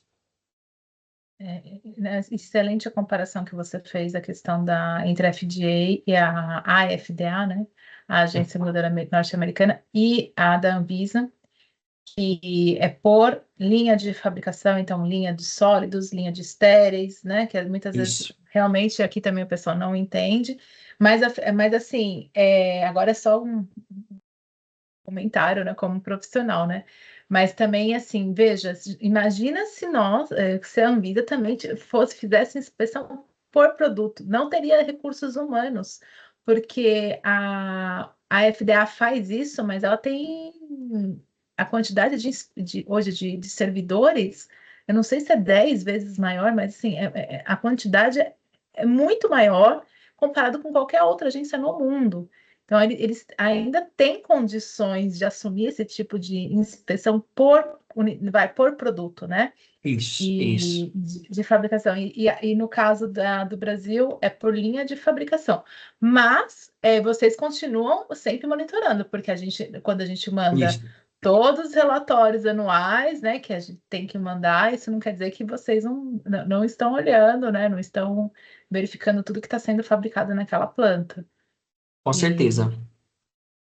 Como e você aí, enfatizou, Ah, desculpa, além dos relatórios, né, de revisões periódicas de qualidade do produto, nós também lançamos mão aí do sistema, né, o Notivisa, que é o sistema de notificação de desvios de qualidade, efeitos adversos. É a mesma plataforma, né, mas aí nós temos as notificações, o que é relacionado à qualidade, né, aos processos, etc., e o que é relacionado à farmacovigilância. Então, nós utilizamos dessas ferramentas aí para fazer esse monitoramento, né? Não só do pós-mercado, mas também um acompanhamento indireto, digamos assim, da performance, né? Dos processos internos da empresa para a realização desses produtos através do relatório de RPP, né? esse universo de boas práticas, eu ficaria aqui mais 1 ou 2 horas conversando.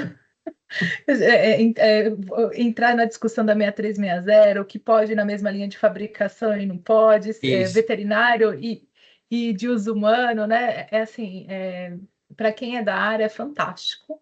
isso, Mas eu vou agora mudar um pouquinho, porque, pelo que eu entendi, você também é um instrutor e um professor de pós-graduação em alguns cursos. Não sei se eu entendi certo. isso. É isso mesmo? E dentro desse seu contexto acadêmico, né, o que você recomendaria para quem quer iniciar na carreira, ou até mesmo para o próprio gestor dentro de uma fábrica, né? Que às vezes é porque na questão de idade, às vezes a gente acaba assumindo um papel de responsabilidade, já está na empresa há 15, 20 anos, na mesma empresa, e às vezes a gente acha que não precisa aprender mais nada, né? O que você recomendaria, considerando todas essas suas experiências como servidor, como docente, e sabendo aí do que está acontecendo no âmbito internacional? ok. Só fazer uma parte aqui que é importante, né? Porque esse vídeo ele vai ficar gravado aí e disponibilizado, é que nós temos um código de ética a ser seguido, né? No Código de Ética do Servidor Público Federal no Brasil, nós temos o Código de Ética da Anvisa. Em linhas gerais, poucas são as atividades que nós podemos exercer uma vez que somos representantes de uma autoridade sanitária, no meu caso, no Brasil, né? Que é o lecionar. E no meu caso específico, né, eu só posso lecionar em instituições de ensino superior devidamente reconhecidas pelo MEC, né, que é o Ministério da Educação e Cultura do Brasil, para não termos conflitos de interesse. Logicamente que durante as aulas, eu e os colegas que também exercem a docência, nós não podemos trazer à tona nomes de empresas, produtos, segredos industriais, pela confidencialidade da atividade, né, e pelas questões aí de patente, etc. e tal. E o que eu colocaria, por exemplo, para aquela pessoa, né, que almeja entrar um dia para a indústria farmacêutica, né, primeiramente, né, escolher uma formação, né, que tenha um espaço na indústria farmacêutica, não necessariamente um farmacêutico como nós, né, mas tem espaço para o químico, tem espaço para o biólogo, tem espaço para o engenheiro. Inclusive, eu estou fazendo uma segunda graduação aí, estou me graduando no final do ano, agora em dezembro de 2025, em engenharia de produção. Foi uma maneira de me atualizar, ampliar meus horizontes. Mas para quem está começando, né, talvez aí pleiteando uma primeira graduação, primeiro é se localizar numa profissão que tenha a demanda dentro da indústria farmacêutica. Uma vez que você entre, né, numa indústria farmacêutica, o recado é jamais deixar de estudar, né, se capacitar, se inteirar das mudanças que acontecem, que esse mundo farmacêutico é muito dinâmico, não só em termos de tecnologia, mas também em termos regulatórios, né? Depois de tudo que nós conversamos aqui, essa dinamicidade do mundo regulatório, essas interações entre as autoridades sanitárias nesses fóruns, comitês, esse tamanho dessa cadeia de fabricação, né, farmacêutica pelo mundo, cadeia de suprimento, e além disso, para aquele profissional que hoje tá começando na indústria farmacêutica, é o que você falou, né? Acho que é muito importante. E para alguns que estão também há muitos anos, né, o não se acomodar, sempre acompanhar as evoluções dos conhecimentos, até mesmo procurar se desenvolver e algumas ferramentas, né, que nos dão suporte para além do conhecimento técnico. Poderia citar comunicação assertiva, liderança, entender um pouco mais, não a si próprio, mas também o próprio ser humano, que também tem as suas expectativas ali, né? Isso pensando de uma maneira macro, em termos de uma organização que é composta por pessoas, de equipes que são compostas por pessoas, e muitas vezes isso é comum, né, no mundo farmacêutico, principalmente nas multinacionais, onde nós encontramos pelo mundo diferentes profissionais de diferentes nacionalidades, trabalhando no dia a dia no mesmo estabelecimento, colegas que são expatriados, né, para outros países, outros sites. Então, é uma profissão que, para além da parte técnica, o lado social da indústria farmacêutica, olha, a minha atividade, às vezes me perguntam, o que que você faz? Eu falo, eu ajudo a construir qualidade de medicamento, eu atuo trabalhando para preservar a vida das pessoas, prover qualidade de vida das pessoas. Eu não falo, eu faço inspeção, né? Porque a inspeção é uma atividade em si. E por trás dessa atividade de inspeção tem um mundo, né? Um mundo muito amplo e vasto. Para o profissional também farmacêutico que está na indústria, acho que segue o mesmo raciocínio, né? Não é eu trabalho produzindo medicamento, ele também ajuda a construir, né? Saúde, preservar saúde, qualidade de vida, leva qualidade de vida, né? Para as pessoas, para a sociedade. E hoje nós não podemos pensar somente numa sociedade, digamos, a sociedade brasileira nacional, principalmente as multinacionais, né, que esses produtos eles viajam continentes, muitas vezes nessa cadeia de fabricação, não raro um produto passa por 3, 4 estabelecimentos, ou seja, no mesmo país ou em outros países distintos, por uma decisão estratégica de suprimento de mercado, custo de transporte, logística, etc. e tal.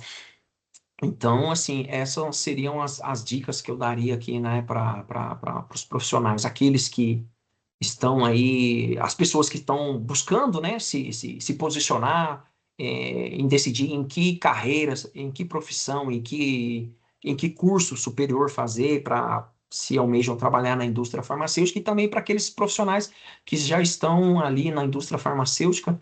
É importante também, né, a aquisição de novos conhecimentos, expansão de conhecimentos que nós tínhamos já adquirido há algum tempo, porque hoje, nessa era da informação que nós vivemos, né, nessa profusão de evolução tecnológica, é, inteligências artificiais, blockchain, que nos trazem desafios, mas também nos trazem oportunidades, inclusive, né, para a gente melhorar ainda mais a rastreabilidade dos dados, das informações, garantir a qualidade dos produtos, melhorar os nossos processos internos de trabalho, aumentar a produtividade, por exemplo, diminuindo erros, né?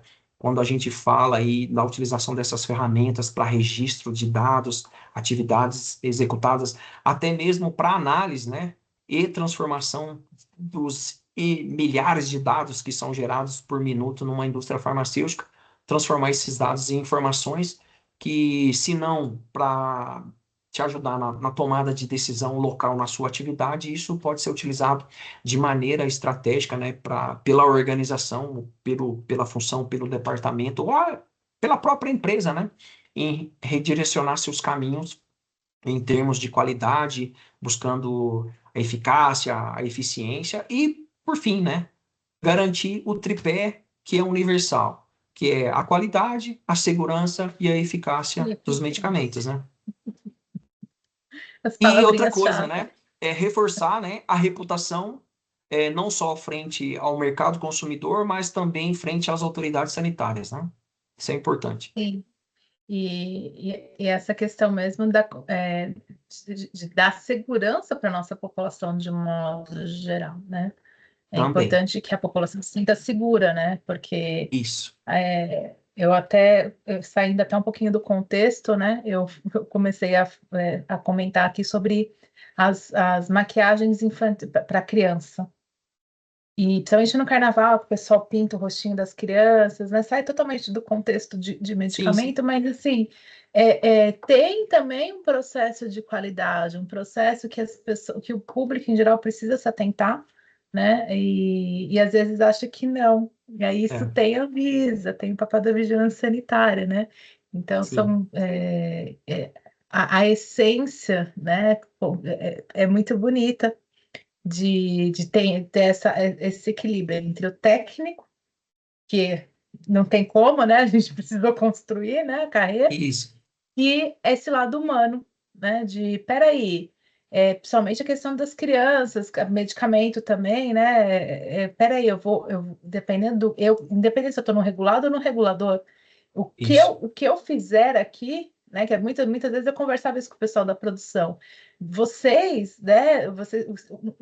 Um desvio, uma maneira de desatenção, às vezes, na troca de limpeza de equipamento durante o processo de fabricação, pode impactar numa criança, dependendo se, né? Então, isso é importante que as pessoas tenham ciência que o universo é muito maior do que uma simples inspeção. E a gente participa aí de toda a população, de todas as idades, sem exceção, inclusive dos outros reinos, né? Isso. E o Justamente. veterinário, né? E o humano, mas isso a gente deixa para uma outra discussão que tem algumas Isso. diferenças em alguns países, mas a gente acaba atuando aí em várias áreas. E é muito Justamente. gratificante. E escutar você comentando foi muito bom, toda essa sua experiência. E, e eu não sei se você gostaria de compartilhar mais alguma experiência, mais alguma informação dentro desse contexto de boas práticas de fabricação de medicamentos ou de insumos farmacêuticos ativos. Você tem mais alguma experiência a agregar nessa nossa conversa de hoje? Acho que para finalizar aqui, né, talvez se alguém tiver alguma dúvida, né, porque nós falamos de tantos temas aqui, né, Não, eu foi quase gostaria, um curso de pós, quase, hein? Resumido. Foi verdade, abordado vários aspectos, né? E foi muito bom. eu gostaria de pontuar aqui, né, se alguém tem alguma curiosidade, né, quais são os elementos que comporiam aí uma inspeção de boas práticas de fabricação, uma inspeção eficaz, digamos assim, né, de boas práticas de fabricação. Fazendo uma abstração, né, serviria também, né, para as empresas ou o profissional que tenha a curiosidade de saber qual seria a utilidade, né, de uma autoinspeção, né, por exemplo. Primeiro ponto primordial, né, a pedra de toque aqui seria um planejamento detalhado, né, uma atuação de maneira estratégica, com fundamento em preceitos, né, de gerenciamentos de riscos inerentes aos processos, aos produtos inspecionados. No caso das autoridades sanitárias,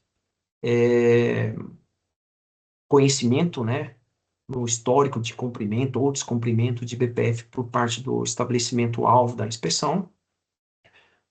O lançamento de informações do mercado, ou seja, ouvir a voz do mercado, né? Isso se aplica não só à autoridade sanitária, mas também à empresa, né? Porque a voz do mercado, ela serve de entradas, né? Para muitas melhorias de processo, ou no mínimo para você evitar reincidência de reclamações e você aumentar a sua produtividade e diminuir aí o seu desperdício, né?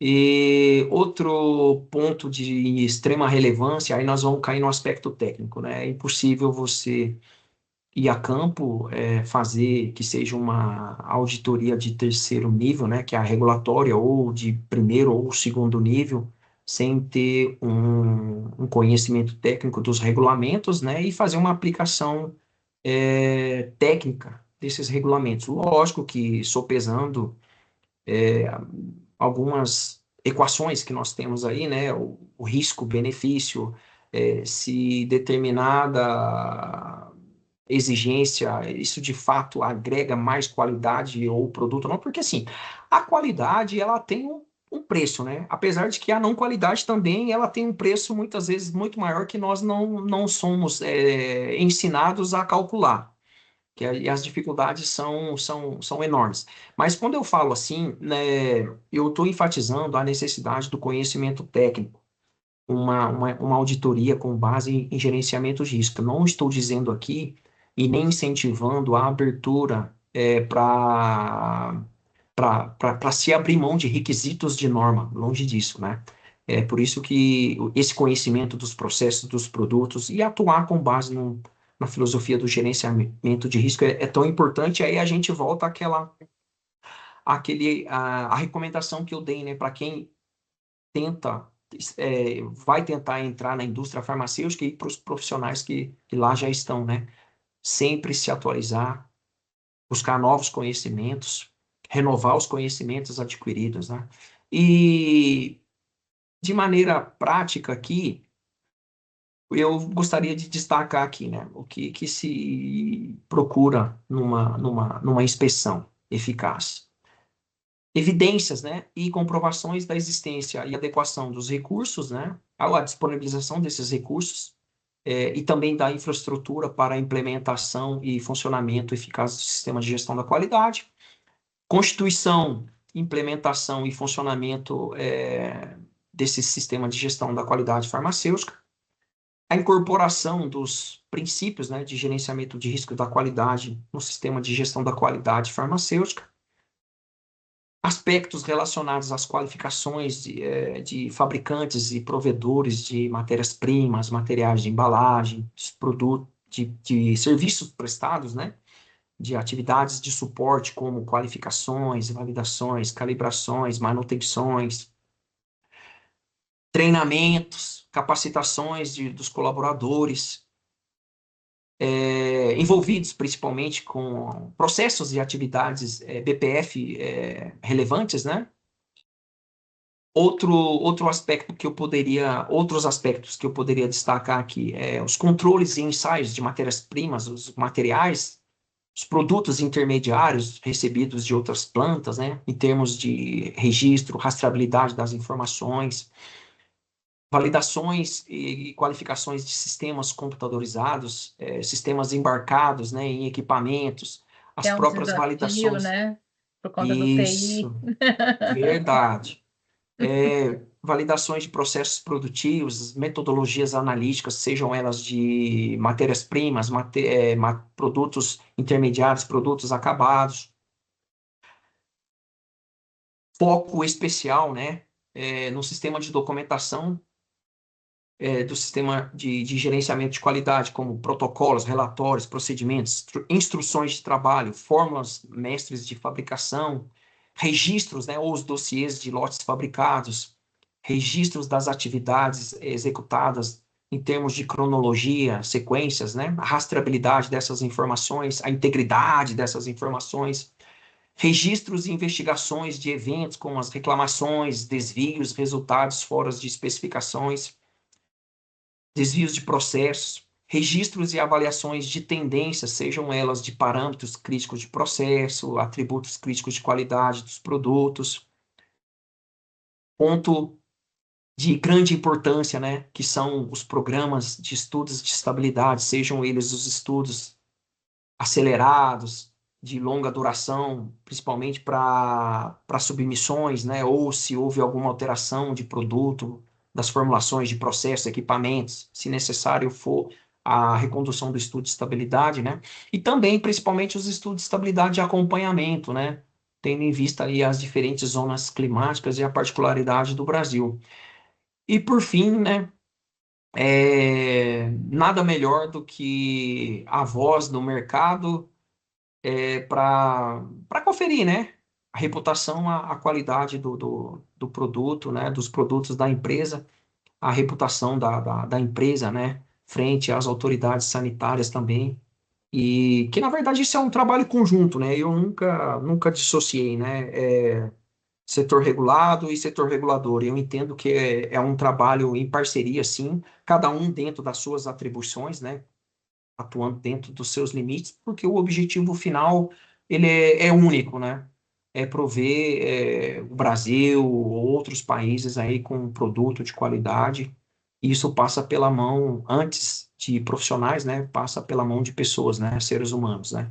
Que nós também somos potenciais aí consumidores de medicamentos, dos nossos familiares, dos nossos entes queridos. Então, essa é a mensagem final que eu deixo aqui, né? Falei muita coisa aqui, né? E Falou muita coisa é uma lista e não foi muito exaustiva. bom. Teria muito mais coisa aqui que depende da particularidade do produto, né? Da especificidade, da planta fabril, do nível de tecnologia, se é um processo automatizado, se é um processo mais manual, semi-automatizado, e tem outros detalhes. E para além, né, das especificidades aí das diferentes linhas produtivas, né? Sólidos, líquidos, semissólidos, estéreis, se é um estéreo Exatamente. parenteral ou não.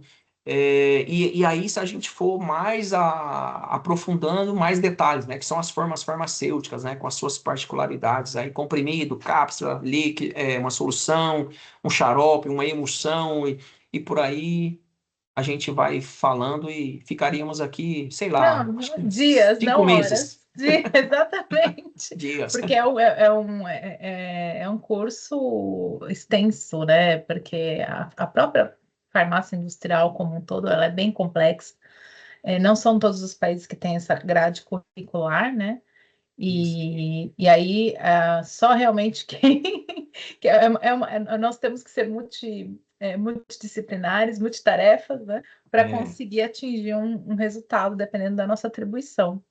E aí eu vou justamente. finalizar aqui, finalizar assim, usando a sua fala, porque nos últimos anos a gente vem assistindo aí alguns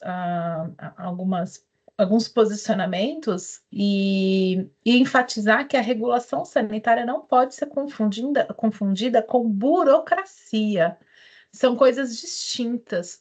E eu sempre defendi que a regulação sanitária, se bem aplicada, ela é o pilar de prosperidade de uma nação.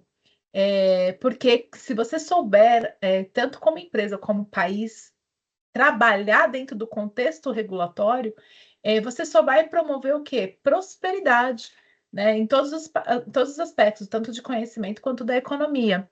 E aí, o que às vezes começou a acontecer recentemente é transformar o lado positivo em burocracia. A burocracia aí já é aquela exigência, né, de preciso do carimbo assim, Isso né, mesmo, quando detalhes que não necessariamente precisaria, né, não vai impactar a justamente. qualidade ou qualquer Isso. decisão. E assim, às vezes a gente pega falas de grandes empresas, empresários, né? Tem muita regulação, muita burocracia. Uhum. Não, calma, peraí, né? Tá sendo confundido. A regulação sanitária, ela tem um papel muito importante, como você comentou aqui durante todos né, o nosso podcast, e não pode ser confundida tanto pelos profissionais da área quanto pela população. O que precisa é que os novos profissionais e as empresas elas comecem a entender que ela é uma amiga. Então, aqui você citou da questão assim, tem o preço também da não qualidade também é alto. Então, muitas vezes, que eu falo, não é pecado você ter não conformidade, o pecado é você saber que tem e não fazer nada, né?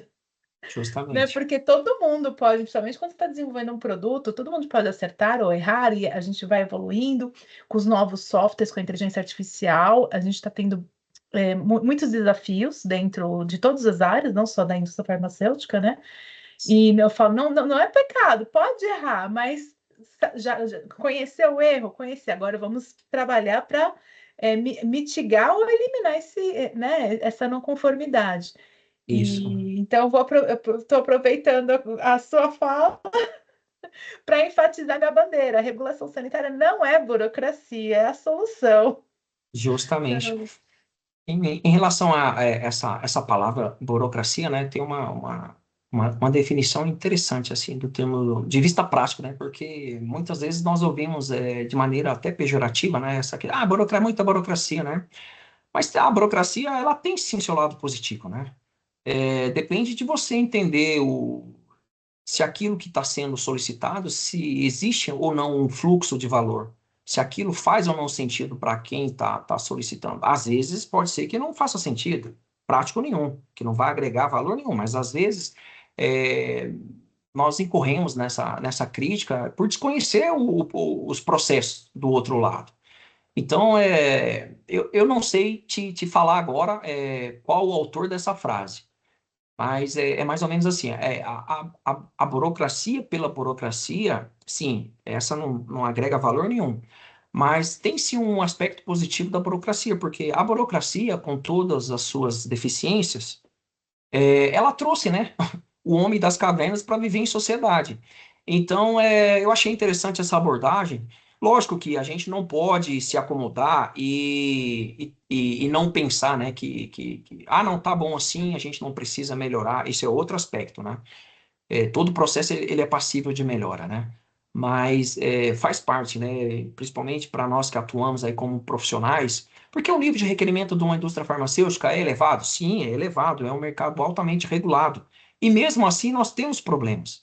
E aí, se a gente avaliar as diferentes estruturas jurídicas de diferentes países, isso também impacta no nível da dita burocracia, dos requerimentos que são particulares, porque nem tudo você consegue harmonizar. Do ponto de vista técnico, você ainda consegue caminhar a passos acelerados. Mas em muitas questões, principalmente as questões jurídicas, isso são heranças de centenas de anos que a gente vai procurando se adequar em relação às interações que o país, as vivências, os aprendizados com outras nacionalidades, outros países, outras culturas, outras regulamentações, etc. e tal, mas não é tão simples assim. Porque tem situações onde os países, do ponto de vista jurídico, de responsabilização, ele está mais amadurecido. E isso são heranças culturais que não dá para a gente tão somente jogar na conta da burocracia, no aspecto aqui da vigilância sanitária. Ah, mas isso aí é mera burocracia. Pode ser que não seja, tem uma fundamentação por trás, né? E esse é um ponto interessante também de se avaliar quando a gente pega nesse mundo das inspeções sanitárias, né? Porque muitas vezes a inspeção sanitária, com seus desdobramentos, entendimentos, em termos do que é aceitável, do que nem é, do que não é, em termos de plano de ação, certifica mesmo tendo não conformidades. Isso tudo tem como ponto de suporte a estrutura jurídica de um país. Para o agente regulador, não é tão fácil ele chegar e falar, ó, dentro da lógica, isso, isso, isso. O resto, esquece. Você pode ignorar que é burocracia. Isso não é tão simples, porque a gente também, como agente público, a gente responde, né? A gente responde administrativamente, a gente pode responder civilmente, penalmente. E então tem esse outro lado, assim, que também Não, tanto o servidor como o profissional de saúde. Nós justamente, respondemos civil criminalmente e é inafiançável. Muitas justamente. vezes a pessoa não entende. E eu vou de novo fazer mais outra complementação, eu me empolguei aqui. A questão porque assim, a área comercial, o pessoal de marketing, né, que entra, que acaba trabalhando nessa área, eles falam, eu faço licenciamento, né? Tem essa linguagem no mercado. Mas eles não entendem o que é um licenciamento, o que é o conceito, o que é um registro para uma empresa. Então, muitas vezes, até né, dentro da própria família, eles fazem as críticas, não, está errado, por quê? Na Constituição Federal. Então, primeiro, vigilância sanitária está dentro do contexto e a gente tem um ordenamento jurídico, não só no Brasil, mas em qualquer outro país, tanto o sistema de saúde pública como ou de sistema de saúde privado. Segundo, quando a empresa adquire a aprovação de o registro, não é dela.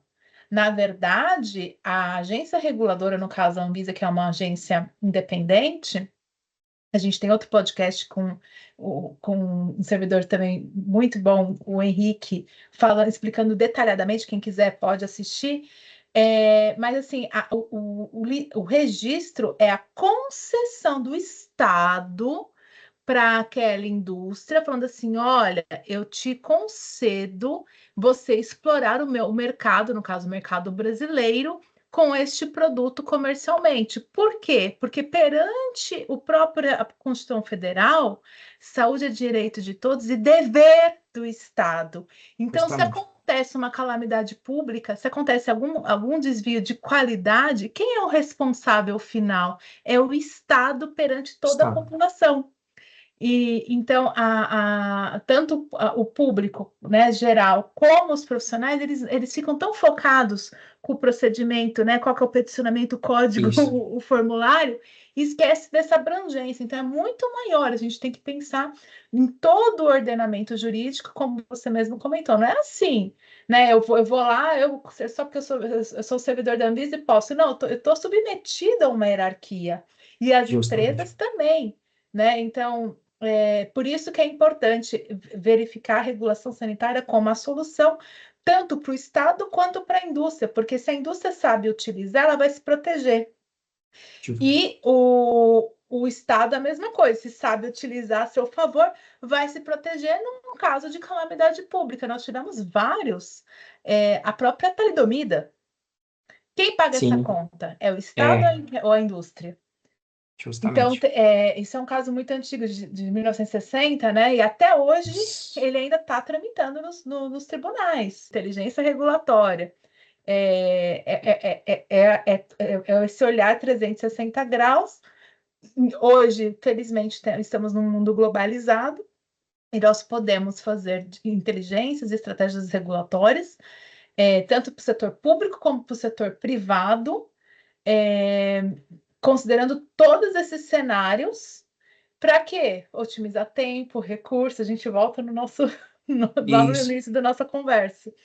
E então eu agradeço aí por essa sua participação tão assim incisiva de lembrar, né? O técnico, a questão do desenvolvimento pessoal, a questão da vigilância sanitária.